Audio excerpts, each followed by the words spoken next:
धाम है, हम जो आए हैं ये लास्ट घुश्मेश्वर धाम है। 12 ज्योतिर्लिंग में अंतिम ज्योतिर्लिंग। अंतिम ज्योतिर्लिंग इसलिए बोलते हैं कि इसके बाद भगवान ने कहीं पर भी ऐसा स्थान नहीं बनाया या भगवान रहे कि हमेशा के लिए जहाँ है, तो इसको अंतिम 12 ज्योतिर्लिंग में से ज्योतिर्लिंग मानते कि अंतिम है।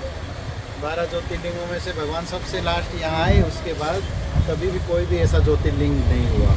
यहाँ का क्या है ना कि बहुत ही एक भक्तिमय भावपूर्ण इतिहास है। सुधनवा और सुधर्मा नाम के एक विद्वान ब्राह्मण थे जो बहुत ही पांडित्य में निपुण थे और सर्वसंपन्न गुण थे। वो भगवान शिव की आराधना करते हैं। उनका विवाह हुआ सुधर्मा के साथ में।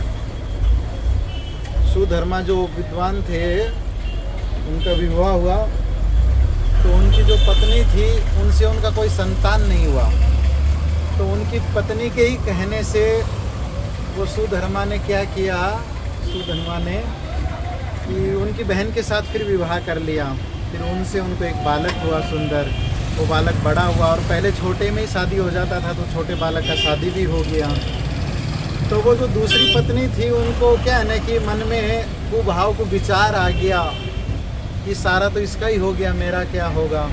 लेकिन वो जो दूसरी पत्नी थी उसका नाम घुस्मा था। वो भगवान की बहुत बड़ी भक्त थी। वो डेली 100 वो ज्योतिर्लिंग वो बनाती, क्या नाम, जो मिट्टी के जो शिवलिंग होते हैं वो बनाती, उनको एक तालाब में पूजा करके भसान करती, डेली का नियम था। तो उनको फिर एक पुत्र हुआ, पुत्र बड़ा हो गया, विवाह हो गया। तो दूसरी जो पत्नी थी वो उनके पुत्र को मार के वो तालाब में फेंक देती है। कोहराम मचता है, पता चलता है बालक नहीं है, बालक नहीं। लेकिन वो अपना नियम नहीं छोड़ती है। वो तालाब में जाती है और वो मिट्टी के शिवलिंग बनाती है और पूजा करती है।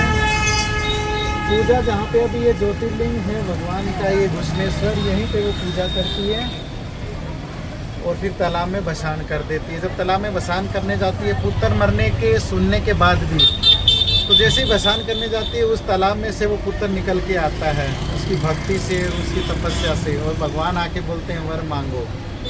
तो भगवान को एक ही वर मांगती है कि आप हमेशा हमारे साथ यहीं रहिए। तो भगवान हमेशा के लिए यहीं आ जाते हैं। और जो उनकी बहन थी, दूसरी पत्नी जो बच्चा को मारी थी, भगवान उस पर क्रोधित होते हैं तो दूसरा वरदान मांगते हैं कि उनको आप माफ़ कर दीजिए। तो इस तरह से ये घुश्मेश्वर का ये बहुत ही मनोरम भक्तिपूर्ण कथा का ये वृत्तांत है। सुधर्मा और सुधनवा को विचार आ जाता है और अपनी बहन घुस्मा के बच्चे को मार देती है। तो उसी के ही ईश्वर होने से इसका घुश्मेश्वर नाम पड़ा। और इसको कई लोग घृष्णेश्वर भी बोलते हैं। जो घृणा करते हैं उसके ऊपर विजय पाले, घृणा के ईश्वर घृष्णेश्वर। और ऐसे घुस्मा ने प्रकट किया तो घुस्माश्वर, घुस्मा के ईश्वर। तो ये भगवान का बहुत ही मनोरम दृश्य है। बोलो आनंद कंद भगवान, घुश्मेश्वर भगवान।